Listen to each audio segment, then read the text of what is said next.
Hello everyone. So in this video, I just wanted to quickly talk about my views about Jira Cloud. Now, I'm sure most of you know that I'm not a massive, or I should say, I was not really a massive fan of Jira Cloud for some reasons. I mean, not really. I'm not talking about the features of Jira Cloud versus features of Jira Data Center, or maybe it has something to do with features, but it was probably a bit. I was always a bit biased because. My experience, my skills, or whatever I did was always on Jira Data Center. And of course, I use Jira Cloud as well. I mean, I do support my clients when it comes to Jira Cloud. I think Jira Cloud is, great because it has a lot of wonderful features. But because the kind of problems you solve for for basically your clients, if you're doing something on Jira Data Center, you have endless possibilities, right? And that was my only biggest reason. And even right now, my only single reason why I love Jira Data Center, because if you have Jira Data Center with script runner for Jira, you can do whatever you want. I mean, literally whatever you want, and it is of course not always great, but it gives us flexibility, and it also helps us because we can solve different types of problems, and we can keep our clients happy.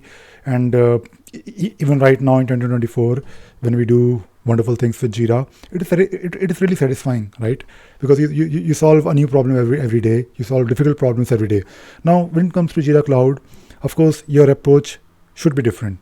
Your approach, the way you handle those problems, it's again, you can't really just straight away tell your client that yes, it is possible, it is not possible. You have to sometimes figure out an alternate way of doing it, maybe using an app, or maybe trying to play with automation rules. So if we talk about automations, if we talk about the level of customizations, I think there is no doubt Jira Data Center is still, at least for us and for people who are on-prem, it is probably, and again there are other reasons why people are still on Jira Data Center, like security and everything. But if I try to remove that automation part or customization abilities or capabilities of Jira Data Center, then Jira Cloud is actually quite good. And recently, what I wanted to talk about today is that I think I'm quite happy that there are like new features, like nice features coming to Jira Cloud.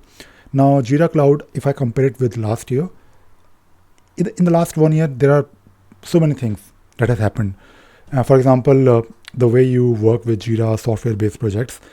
And again, I'm not really going to, I'm not in this video, I'm not really going into the details of those things, but just to give you a few things, those small improvements here and there on your Jira backlog view, or maybe the way you are able to look at your branch information while you're on your Kanban board with, of course, a lot of details. And also, I think the new platform, the development platform Forge, is also picking up. We have built an app using Atlassian Forge, and it was last year when we did some work. In fact, the app was built 2 years ago. Then I think I worked on it. We worked on it in our company to add more features to it, but we never really got time. But this year we are actually quite excited. We are actually going back to the app development, and I think I did mention briefly in one of my shorts, I believe. Yes, I'm making like regular shorts these days, but in general, I think I'm quite happy. That is what I wanted to tell you. And sometimes people reach out to me and they message me, Ravi, you are like a voice of Jira Data Center. I mean, to be honest, no, I'm not. I've always been selfish. I've always been looking at what I do, what I have been doing, and what works for me. And Jira Data Center is, of course, as compared to Jira Cloud, and mix it up with script, that is, of course, our specialty. Of course, when it comes to Jira Cloud, what we do with Jira Cloud, anyone can do. And in fact, when it comes to Jira Cloud, actually, a lot of my friends or people who know me, my clients, they ask me, Ravi, if everything is going towards Jira Cloud, what would be your future, your company's future? Because people can do a lot of these things on their own, right? And to be honest, that is in a way true. If you're on Jira Cloud, you don't always need a Jira consultant, but that is only to, I mean, if you compare it with like the need for having a consultant, if you do like a comparison of Jira Data Center versus Jira Cloud, on Jira Data Center, of course, you have to hire someone, or not someone, but a team, or outsource your infrastructure to someone, right? So that is major expense, and of course, headache. You need skills. On Jira Cloud, you have no one. I mean, when I say no one, the right word is that you don't really have to worry about doing it on your own, because Atlassian is doing it for you. And of course, when it comes to the automations, the way you can customize Jira, of course, people do it even right now. They do it on their own, and it is of course not really a great thing, but people actually in a way are able to manage it. I spend a lot of time with project managers, because usually project managers are also given this responsibility of Jira administration, which I don't really recommend at all. Project manager's responsibility job is not to customize Jira, but also at the same time, I know that it happens.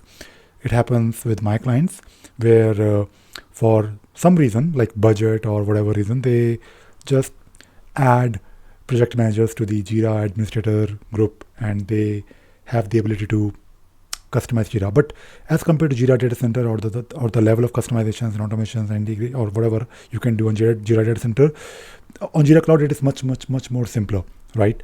And I think in near future we have to probably think about how we should add value as a Jira consultant. If someone is hiring us, paying us a lot of money to manage their Jira instance, there should be a value that they should get, and that is what I am always thinking about. But of course, I think in one of my previous videos, like last year, I think I talked about it. I think Forge will become, I think it has in a way become like the script runner for Jira Cloud, because using Forge, you can fill in the gaps, and that is what we are also trying to see. There are already so many apps, but with so many apps, there is also saturation. So, which is in a way a good thing, because if you have saturation, then you have to be creative. You have to think and work hard to stand out when it comes to like maybe if you have to offer something when it comes to app development, or maybe if you want to offer Forge development as one of your service. So but overall, I think Jira Cloud, where it stands today, I think it is like quite feature rich, and there is no tool like Jira. There are plenty of other tools, like open source tools. There are other competitors, but there is no one. There is no other tool that can actually touch Jira in what it is doing. Of course, there are other tools from Atlassian. Of course, Bitbucket, Confluence, and we also know about those new tools. And there are of course other tools that are probably better. But when it comes to Jira, when it comes to issue tracking, and especially when it comes to Jira Cloud with the recent changes, or I should say in the last 1 year, there are like a lot of improvements. I quite like working on Jira Cloud now, because I think I did mention, I've been always saying this, that there was no need for having Jira Work Management, because Jira Work Management was the only good part about Jira Work Management was the list view and a calendar view. And I always was saying that we should have this in Jira software anyways, which in a way is now the reality. Now we just have Jira, which is great, wonderful. I like it. And having that list view, having that calendar view is great, because you can save time when you're working on your backlog, when you're working on your issues. And even the Kanban board or the Scrum active board, you can make changes like from within that same view. Like I think this is the new improved interface, whatever they're calling it. But overall, I'm quite happy. And recently I have started also using, or maybe doing like a bit more deep dive into Jira product discovery, and Compass, and Atlas, and goals. So I'm also trying to become a bit more open-minded. I know we all have our biases, which is of course I'm not different. I'm also a human being, but now I'm trying to become a bit more open about Jira Cloud, because I think in the next few years, no one knows the future of Jira Data Center. Maybe Atlassian will phase it out. Even if they do it, I think we'll still have few years, because even if they announce it today, they have to support it for a few years, right? So, but slowly, gradually, I think majority of clients have now already moved to Jira Cloud. So we have no choice. I mean, to be honest, choice is not really the right word, but we also have to, adapt and change or be a bit more open about, embracing Jira Cloud. So yeah, that is what I wanted to tell and share in this video. So I'm not saying that I'll not criticize Jira Cloud, because even if given a choice in 2024, I would always go for owning your own data on your own server. But Jira Cloud is not bad. I mean, Jira Cloud, I think I quite like it. All right, that is it. So just wanted to make this video, because I try to be balanced. I know that whenever I talk about Jira Data Center and I try to compare it, like if I post something on LinkedIn, people are always I mean, I have this image which is probably my fault, but trying to change it now. All right, that is it. That is all I wanted to talk about today. I'm embracing Jira Cloud now. All right, bye bye. Thank you very much.